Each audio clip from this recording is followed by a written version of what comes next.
تو جب آپ سب سے اعلیٰ خطے میں بیٹھے ہوں، وہاں مناجات کر رہے ہوں تنہائی میں، اور اصل میں یہ تنہائی کی عبادت ہے، بعض لوگوں نے اس کو اجتماعی عبادت کا رنگ دے دیا ہے.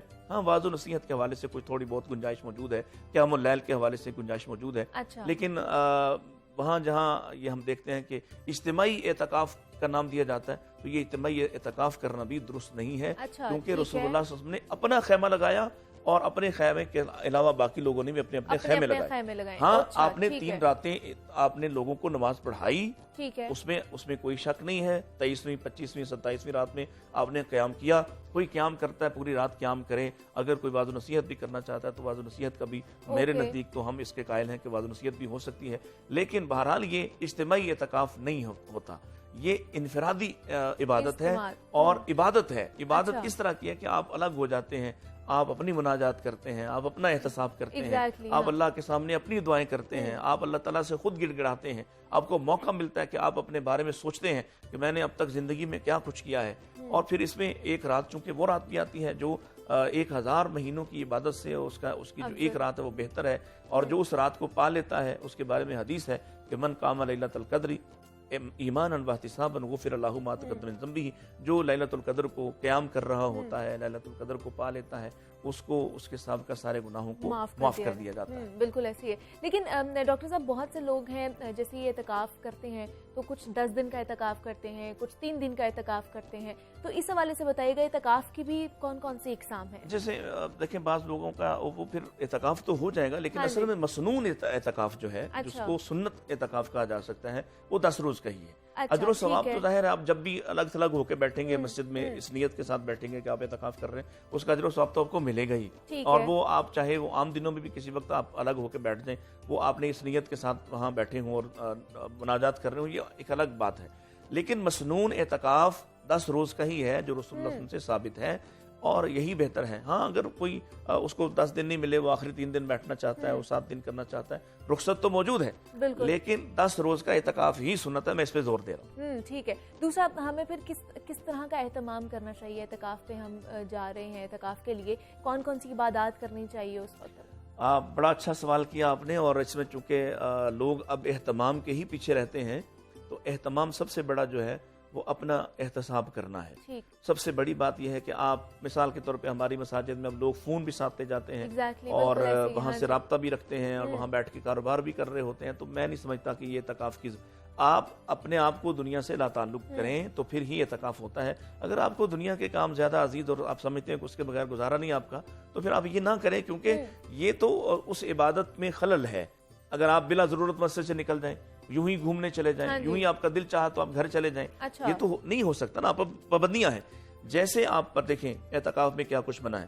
آپ جب نیت کی، اپنے داخل ہوئے خیمے میں، اس کے بعد آپ کو بلا ضرورت وہاں سے نکلنے کی اجازت نہیں ہے. آپ کو بلا حاجت وہاں سے نکلنے کی اجازت نہیں ہے.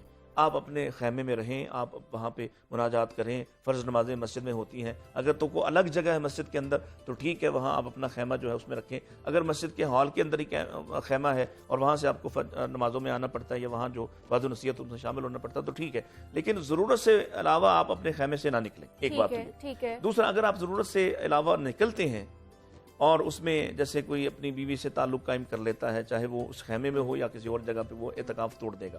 جو بلا ضرورت مسجد سے نکل جائے بغیر کسی وجہ کے، وہ بھی اپنا اعتکاف توڑ دے گا، اس کا اعتکاف ختم ہو گیا. اسی طرح سے اگر کوئی ایسا کوئی کام کر بیٹھتا ہے کہ وہ ارتداد کا شکار ہو جاتا ہے، دین کے خلاف ہی چلا جاتا ہے، مرتد ہو جاتا ہے، تو اس کا اعتکاف بھی ٹوٹ جائے گا. تو اس کے احترام ہے، اس اندر رہنا ہے، آپ نے اس پریمیسز کے اندر رہنا ہے، ان حدود کے اندر رہنا ہے، بلا ضرورت وہاں سے نہیں نکلنا. دیکھیں پہلے زمانوں میں لوگ رفع حاجت کے لیے، قضاء حاجت کے لیے مسجد سے باہر جاتے تھے، یہ ایک شرعی ضرورت ہے.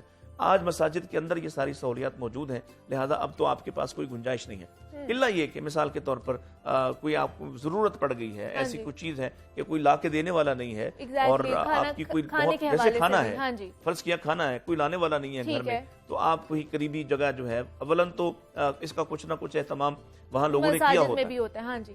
یا آپ کو ایسا بندوبست کریں تاکہ آپ کو کوئی کھانا پہنچا دے. لیکن اگر فرض کیا کہ ایسا کوئی ممکن امکان نہیں ہے تو پھر آپ کہیں قریبی جگہ پہ کھانا کھانا, یہ شرعی ضرورت ہے. شرعی ضرورت کے لیے آپ باہر نکل سکتے ہیں, اس کے سوا آپ وہاں سے باہر نہیں نکل سکتے. لیکن بہت سارے ڈاکٹر صاحب کہتے ہیں کہ اگر بیمار ہو جائیں اگر اعتکاف میں, تو ان کے لیے کیا؟ یہ ایک شرعی ضرورت ہے. آپ بیمار ہو گئے اور اب وہاں ڈاکٹر نہیں آ سکتا, تو آپ کو میڈیسن لینا ہے, دوا لینا ہے, آپ کو علاج کروانا ہے, چیک اپ کروانا ہے. تو ایک جتنی بھی شرعی ضرورتیں ہیں جن کے بغیر گزارا نہیں ہو سکتا اور جن پر پابندی نہیں لگائی گئی, جن نام لیا نا پابندی کا کہ آپ اپنی ازواج کے قریب نہیں جا سکتے, آپ گھر نہیں جا سکتے, آپ باہر نہیں گھوم سکتے.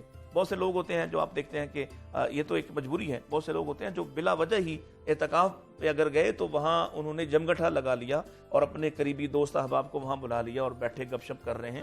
اس سے بچنا چاہیے. یہ ایک بڑا ہی محترم طریقہ عبادت ہے. اور نبی کریم صلی اللہ علیہ وسلم کی اگر ہم اعتکاف کی حالت کو دیکھیں تو آپ دیکھیں کہ آپ اپنی بیوی سے کھڑے کھڑے بات کر رہے تھے, مسجد کے دروازے پر کھڑے کھڑے بات کر رہے تھے, اور رات کا وقت تھا. آپ نے ان کے ساتھ جو ہے وہ جانا نہیں پسند کیا, اور نہ ہی آپ جو ہے وہ ان کو اندر خیمے میں لائے ہیں کہ خیمے میں بیٹھ کے بات کرتے ہیں. کھڑے کھڑے بات کر رہے تھے. پاس سے 2 لوگ گزرے تو آپ نے فرمایا کہ یہ میری فلاں بیوی ہے, ان کا یہ نام ہے. انہوں نے کہا اللہ کے نبی ہم آپ پر شک کر سکتے, تو آپ نے فرمایا اس لیے کہ شیطان انسانوں کو اسی طرح سے ان کے دلوں میں وسوسات ڈالتا ہے. تو یہ اس کا احترام ہے کہ آپ اس پریمیسز کا, اس حدود کا جو آپ پر قیود ہیں اس کا احترام کریں. ادروائز تو ہاں بعض لوگوں نے بلا وجہ اس پہ سختی کی, نہا نہیں سکتے, آپ یہ نہیں کر سکتے, ایسا نہیں ہے. آپ وہاں اگر نہانے کا انتظام اپنی بھی من گھڑت کہانیاں لوگ بنا لیتے ہیں, نہا سکتے ہیں, اس میں کوئی حرج نہیں ہے. نہانا جو ہے وہ طیب نفسی کا حصہ ہے, پاکیزگی کا حصہ ہے. اور جیسے آپ مسجد میں آج کل گرمیاں ہیں, بعض جگہ ایسی نہیں ہے, تو آپ کو پسینہ آتا ہے, آپ سے اسمیل آئے گی, تو اس سے بہتر ہے آپ وہاں اگر نہانے کا انتظام ہے تو نہائیں. یہ خام خواہ کی پابندیاں بھی درست نہیں ہے. بالکل. اور جیسے ڈاکٹر صاحب میں پوچھ رہی تھی کہ اب اعتکاف ہم نے کر لیا ہے, ہم وہاں پہ بیٹھے ہوئے ہیں, اب کس طرح کی عبادات, کس طرح کی دعائیں مانگنی چاہیے, اس حوالے سے بھی ہمیں بتائیں. جی بالکل. سب سے اہم بات یہ ہے کہ اضافی نوافل, وہ چیزیں جو اللہ کے قریب کرتی ہیں, تلاوت, کثرت سے اللہ کا ذکر و اذکار, دعا, یہ 3-4 چیزوں کا اہتمام انسان کو بہت زیادہ کرنا چاہیے. مثلا اگر آپ ابتدا میں دعا کرتے ہیں تو دعا میں درود پاک کا بہت اہتمام کریں, بہت زیادہ اہتمام کریں, اس لیے بھی کہ جتنا آپ درود پڑھتے جاتے ہیں اتنا اللہ کی رحمتیں آپ پر برستی جاتی ہیں. پھر آپ 10 روز ہیں, آپ ڈیوائیڈ کر لیں, ایٹ لیسٹ 1 مرتبہ آپ قرآن وہاں ختم کریں. ٹھیک ہے. ایک دن میں اگر آپ ہر نماز کے ساتھ کچھ حصہ ڈیوائیڈ کر لیں گے تو مثال کے طور پر اگر آپ آدھا پارہ بھی ڈیوائیڈ کر لیں, ہر نماز کے ساتھ بیٹھ جائیں اور آپ ایک دن میں 3 پارے آرام سے پڑھ لیں گے. ایک دن میں 3 پارے پڑھیں گے تو 10 دن میں آپ ایک قرآن آرام سے مکمل کر لیں گے. اس کے علاوہ مثلا بہت سے لوگ ہیں جو یہ شکوہ شکایت کرتے ہیں کہ ہمیں فلاں دعا یاد نہیں ہے, فلاں سجدے کی دعا یاد نہیں ہے, درمیان کے تشہد کی دعا یاد نہیں ہے. تو یہ آپ کو موقع ملا ہے بڑی مشکل سے, تو آپ ایسی کوئی دعاؤں کی کتاب اپنے پاس اویلیبل ہو اس کو فراہم کریں اور اس سے آپ دعائیں یاد کریں. کثرت سے ذکر اذکار کریں, صبح و شام کے اذکار خاص طور پہ اگر آپ عادت ڈال لیں. بہت سے ایسے اذکار ہیں, دیکھیے منیبا یقین کیجئے کہ جب ہم شروع کرتے ہیں نا صبح کو, تو اللہ کے نبی صلی اللہ علیہ وسلم نے اپنے بستر سے اٹھنے سے لے کر بستر پر واپس جانے تک کوئی ایسا موقع نہیں ہے جہاں رسول اللہ صلی اللہ علیہ وسلم سے دعا ثابت نہ ہو. آپ نے اگر بستر سے پاؤں نیچے کیے ہیں تو وہاں سے دعا شروع کی, اور اگر آپ نے صبح کا آغاز کیا ہے تو صبح کی دعائیں ہیں, اگر آپ نے شام ہو رہی ہے تو شام کی دعائیں ہیں. تو ان اوقات میں جب ہمیں موقع ملا, اور موقع ڈھونڈنا چاہیے, پھر اس موقع کو خراب نہیں کرنا چاہیے. یہ بڑا اہم موقع ہے, اللہ تعالیٰ نے آپ کو اس کا اگر توفیق دی ہے تو آپ یہ 10 دن اذکار کریں, کثرت سے ذکر کریں, کثرت سے اپنے والدین کے لیے دعا کریں, کثرت سے اپنے لیے دعا کریں, امت کے لیے دعا کریں, لوگوں کی خیر خواہی کا سوچیں, اور پھر اپنا احتساب بھی کریں. اپنے آپ کو اپنی عدالت میں کھڑے کر کے اپنے آپ سے سوال کریں کہ میں نے یہ کام کیوں کیا, یہ کام کیوں کیا, میں نے یہاں سے کیوں کمایا, میں نے یہاں کیوں خرچ کیا. وہ سوال جو آپ سے اللہ تعالیٰ نے کرنے ہیں وہ آپ اپنے آپ سے خود کریں. انشاءاللہ امید ہے کہ آپ اس سے بڑا فائدہ اٹھائیں گے. دوسرا ڈاکٹر صاحب یہ بھی بتا دیں کہ اعتکاف صرف رمضان میں ہی ہو سکتا ہے یا سال کے کسی اور مہینے میں بھی ہم کر سکتے ہیں؟ نہیں, ظاہر ہے یہ اعتکاف تو رمضان کے ساتھ ہی منسلک ہے. میں نے پہلے کہا کہ وہ کچھ دیر کے لیے اعتکاف کی نیت سے کہیں الگ بیٹھ جانا یہ ایک الگ بات ہے, لیکن جو مسنون اعتکاف ہے اور جو اعتکاف کی فضیلت ہے, جس اعتکاف کی فضیلت جس کو اللہ کے نبی صلی اللہ علیہ وسلم نے کیا, وہ یہی مہینہ اور آخری عشرہ جو ہے ہاں ایک مرتبہ آپ نے سیدہ عائشہ رضی اللہ عنہ کی روایت کے مطابق آپ نے آخری جو آپ کی زندگی کا سال تھا اس میں آپ نے 20 روزہ اعتکاف کیا. اچھا. اس کے علاوہ آپ نے 10 روزہ اعتکافی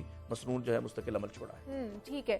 دوسرا جیسے باجوہ صاحب ہم بات کر رہے تھے کہ انہی اعتکاف کی راتوں میں جیسے تاک رات بھی آ جاتی ہے تو اس کا کیسے پتہ چل سکتا ہے, کیا کیا اس کی نشانیاں ہمیں بتا سکیں اگر آپ؟ اس پر بہت سارا ایک تو اختلاف ہے علماء کے ہاں بھی, بعض صحابہ کے اقوال ہیں.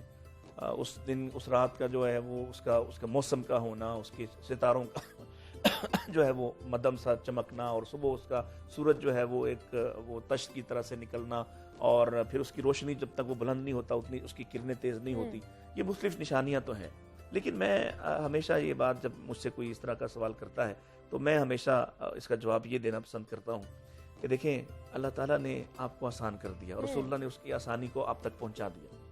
آخری عشرہ, ایک مہینے کو محدود کر کے آخری عشرے کو بھی محدود کر کے 5 راتیں, تو 5 راتوں سے آپ محدود نہ کریں, کیونکہ رسول اللہ صلی اللہ علیہ وسلم نے ارشاد فرمایا کہ میں تمہیں بتانے آ رہا تھا, راستے میں 2 لوگوں کی لڑائی کی وجہ سے میں وہ بات بھول گیا کہ کون سی رات ہے. ٹھیک, تو جب اللہ تعالیٰ نے نبی پاک کو بھلا دیا ہے تو یہ ہماری خیر خواہی ہوئی کہ ہم کم سے کم 5 راتیں جاگیں, 5 راتیں عبادت کریں, قیام اللیل کریں, کثرت سے نوافل پڑھیں, کثرت سے اللہ کے سامنے روئیں, اللہ کے سامنے اپنی حاجات کو پیش کریں, اور یقین کریں جب آپ 5 راتیں جاگیں گے تو یقیناً آپ کو لیلۃ القدر حاصل ہو چکی ہوگی.